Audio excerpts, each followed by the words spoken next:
Yeah, I'll often start actually by talking to one of my colleagues. I often go to Joan Melanson, but I'll talk about what the first question is on a streeter, especially.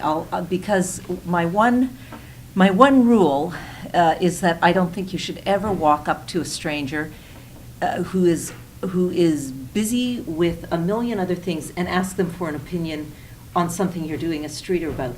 And the reason is because almost none of us have a very carefully articulated opinion on something we've heard in the news. And so we can get there, but we got to be asked a few questions, and we have to have a bit of a relationship with the person with the mic, because it's discombobulating. I mean, I've been on the other end of a mic, and I don't know what I think. So what I always do is I think about the question I want to ask, and it'll always be a question. I make sure that it's a question that the person can answer. If I say, hello, I'm Mary Wiens, CBC Radio, I'm doing a story, in this case, about smoking bylaws and banning sales to young people under 18, do you smoke? And then they can say yes or no. But they don't start by saying, sorry, I don't have time. If you say you're CBC Radio and you ask them a question they can answer, all of a sudden, there they are having a conversation with you. So that's one of my first rules. I am a smoker, yes. I smoke lots of cigarettes. And when did you start? I would say around grade 9. I'd probably smoke a pack a day, maybe more. Yeah. Well, like the first time I tried it, I really got a big head rush. So then I'm like, wow, I felt nice. So I'm like, I'm gonna try another one.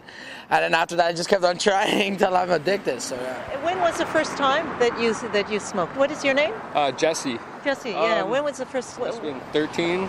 I just found a pack of cigarettes, a full pack of cigarettes, picked it up and just lit one. Started like that. Really. You were walking down the street. Yeah. And tell me about the first cigarette. Do you remember? Yeah, it killed my lungs, made me feel like a big piece of crap. Every day I usually buy like around 1-2 packs, so $10. Yeah, $10. I buy the cheap cigarettes, not the expensive ones. Like if I had money, I would buy Belmonts. Pall Malls are cheap, so they have more like. It's worse. It could do damage to your lungs. Like I said, depends on how much cash I have. If I feel like splurging, I'll get a pack of Demore, like $10 roughly, $10.50 a pack. And what do you think of this private members bill? Is it useful to? I don't think it's useful. Kids need to smoke their cigarettes so they can relax and just let the stress all out, you know? When you have a bad class, usually I'll have a bad class, I'll be so mad. I'll be like, oh my God, I want to hurt somebody. But then I'll go outside for a cigarette and I'll just relax and just go to my next class. So it's cigarettes calm me down. Actually, I just heard about that this morning on the news. And what went through your mind when you heard that? Well, being a smoker and having just turned 18, I find it kind of stupid, really. People are going to do it anyways. They're going to start going into alleys and doing it like drugs, you know what I mean? Have you ever tried to stop? Yes. I usually make it about 3 days, get bitchy, pardon my language, and snap. It's hard, eh? It's really hard. Yeah, even more than crack, heroin, anything like that. Yeah. And why did you try to stop? What made you? Well, I already have asthma, so that's one health problem right there. This just makes it worse. We had to play volleyball and just terrible. You were coughing. Yeah, well, we were just running back and forth, panting. We're on the same team. Ridiculous. And yet I smoke. Thinking again, probably of quitting, huh? Yeah. Well, I think about it every day. That's it. You ask them a question. If they can talk, then my next rule is you're still a long way from the opinion. You want a story. So the first story was, the first cigarette I ever had, the head rush. Tiny little story, but it's a story. The other guy's story was found a pack of cigarettes on the street. That's how I started smoking. And I thought that actually, as an arc, it got somewhere actually quite dark.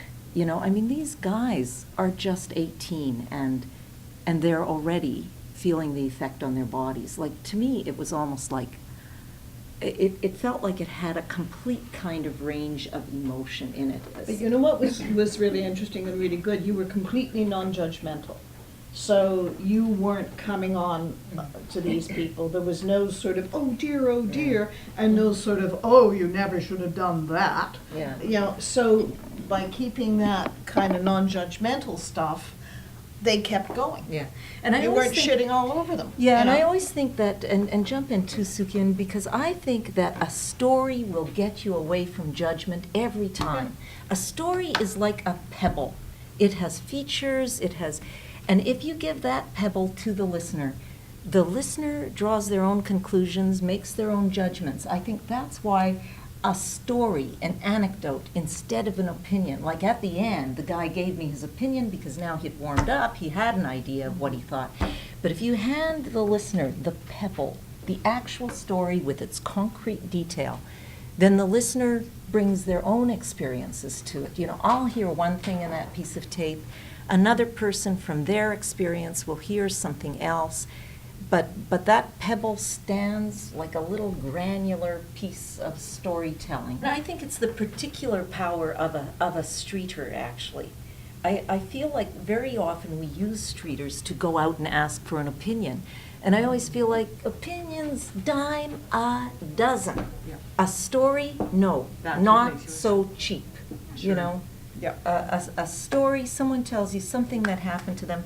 You know, it's so basic to journalism. It's what we used to do around, you know, in our caves, right? It was the story that really taught us everything we needed to know about, I don't know, how to find the plants we needed to eat, how to hunt, you know, we told stories about what had happened. Yeah, I think they're so powerful. And we book a lot of guests. We do a lot at CBC about putting an expert into the studio. And you know, those are people who are good at opinions. That's their business very often, is to articulate their position on a thing.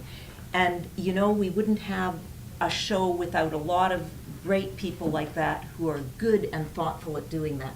But to have a mic and go out onto the street, not to get a personal story, is like missing what a streeter can bring to the radio.